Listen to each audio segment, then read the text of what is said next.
Hi everyone, hope you guys are doing well. So as you guys may know, Snap's earnings are tomorrow after the bell, so I thought I might make a little bit of a follow-up video and explain my thoughts on Snap before the earnings. So on August 7th, I made a video called Massively Outperform the Market in the Rest of 2024 and 2025.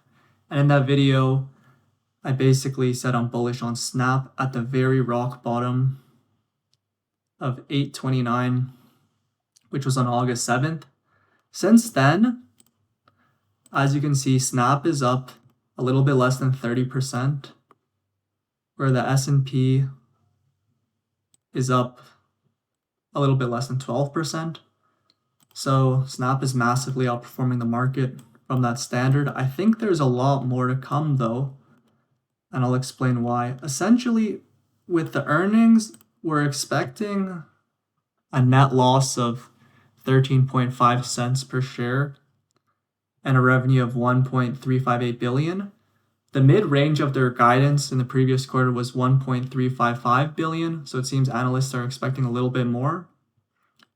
Now, in the last 9 out of 10 earnings, Snap has closed red in the following day. So it's a little bit of a tricky stock. It's a little bit ugly, but if we were to look at the previous quarter 3 of last year, we can see that Snap lost 23 cents per share. And this year, the expectation is 13.5 cents of a loss. Snap basically always beats earnings. While the stock doesn't always react in a positive way, the actual number is basically always a slight beat. So you guys may or may not have heard of earnings whispers, but essentially they just give a whisper number, which is more accurate than the analyst expectation 70% of times. The whisper number is expecting a 7-cent adjusted earnings per share versus the 5 that analysts expect. So that's a beat of about 2 cents. And translating that to net income per share, with a similar beat, we're looking at a loss of 0.115 cents per share, which is a 50% improvement from last year.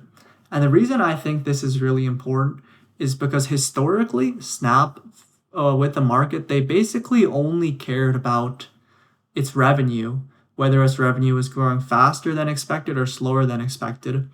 Because with these unprofitable companies, we're typically looking for a growth story and a growth picture.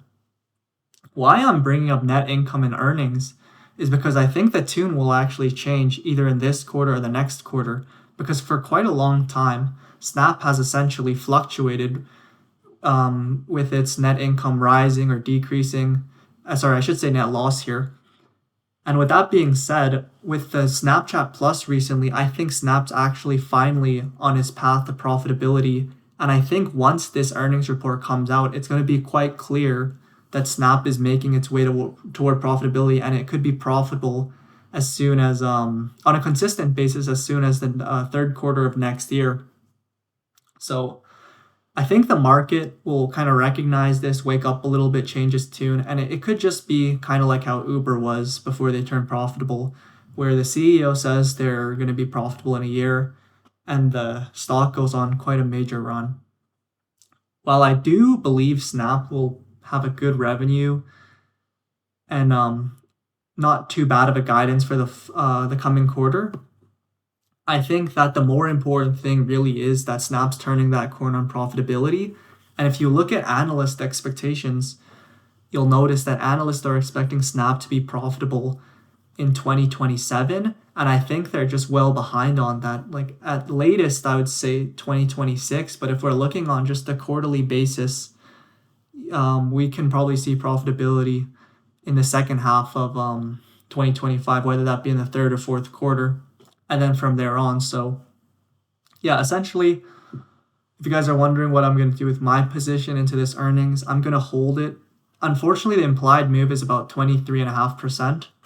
So that being said, the stock could essentially lose all of its gains from that August low. But I think it's worth taking the risk, because even if it does lose those gains, I think in the future it will see that rally as Wall Street adjusts their expectations and Snap gets more profitable. But yeah, I do expect a positive surprise, but there's only one way to find out. And even if the earnings are good, Wall Street might not react in a positive way.